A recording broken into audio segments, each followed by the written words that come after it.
When you first launch the RGNT, you'll see that it has a toolbar along the top of the display. There are two general display modes, split screen and full screen.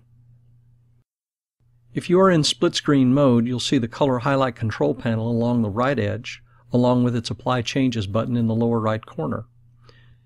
If you are in full screen mode, the content area uses the entire display and the color highlight control panel is hidden. In both modes, you'll see one or more content buttons along the left bottom edge.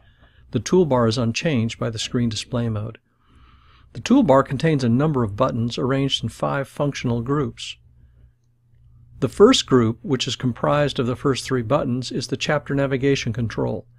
The left-pointing and right-pointing buttons navigate to the previous and next chapters, respectively. The label on the center button contains the current chapter reference. Tap it to quickly navigate to a location other than the previous or next chapter. Notice that the navigation button opens a popover whose contents are grouped in a very common arrangement of the New Testament books. Tapping any group header opens to reveal the books in that group. Tapping a book header opens to reveal a grid with which you select the chapter of that book. Tapping a chapter number closes the navigation control and causes the chapter to be rendered to the main content area. However, if instead you tap another group or book header, the navigation control responds by closing the Open Chapter Selection grid and either opening another chapter selection grid on a book or by opening another group. If you don't actually want to change the current chapter, simply tap the navigation button again or tap outside the navigation control to close it. Note that the RGNT always displays exactly one chapter in the main content area, and each chapter is divided into tab groups of 15 verses. This grouping of 15 verses per tab keeps the response of the RGNT good, the length of each page within a range that the iPad can easily accommodate, and allows getting to any verse as quickly as possible, especially for longer chapters. For example, with just a few taps and a short scroll gesture, we can get to verse 80 of Luke chapter 1, like so. The second group of buttons control the audio playback of the reading of the current chapter. The audio files are accessed from an internet site, GreekLatinAudio.com. Note that this is the only feature for which an internet connection is needed. While the pronunciation of the Greek text is by a modern speaker, it is nonetheless interesting and fun to follow along in the Greek text while the Koine is read. The first time you tap the play button, a popover appears to indicate that it will check for an active internet connection. If one is detected, playback of the current chapter proceeds and the play button turns into a pause button. You may toggle the play-pause button as much as needed. Tapping the stop button stops the audio, but if you tap the play button again, the playback proceeds from the beginning of the audio file. If you don't have an internet connection, you won't be able to play the audio file.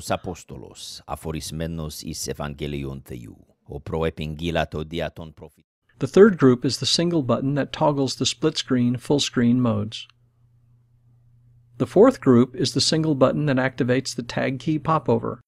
If you are uncertain what a given morphology tag means, then tap this button to open the tag key. There is an entry for every type of morphology tag that you'll encounter in the text. Note also that both the Westcott-Hort and the Tischendorf share the same tag key and coding. The fifth group contains the buttons to the controls that you'll likely use the most, the Content, Options, and Settings, especially the Content and Options buttons. The Content button opens the Content Settings control. In it, you'll see 2 groups, the Greek New Testament texts and the English New Testament texts. You may select any combination of content except None. Attempting to turn off all content forces the Westcott-Hort text to be displayed. It just simply didn't make sense to me to create a Reader's Greek New Testament in which no content is displayed. The Options button opens the Options Settings control. It contains 4 groups, the Strong's frequency of occurrence, the Greek format options, the color highlight options, and the external VGA output control. The Strong's frequency of occurrence controls the threshold at which the Strong's definitions are either displayed or hidden. There are 10 threshold values which are self-explanatory. Note that this control does not actually cause the display of any Strong's definitions. This is done by the controls in the next group. The Greek format options control the options for how the Greek text is rendered into the main display. When Include Morphology is on, the morphological tags are rendered within the Greek text.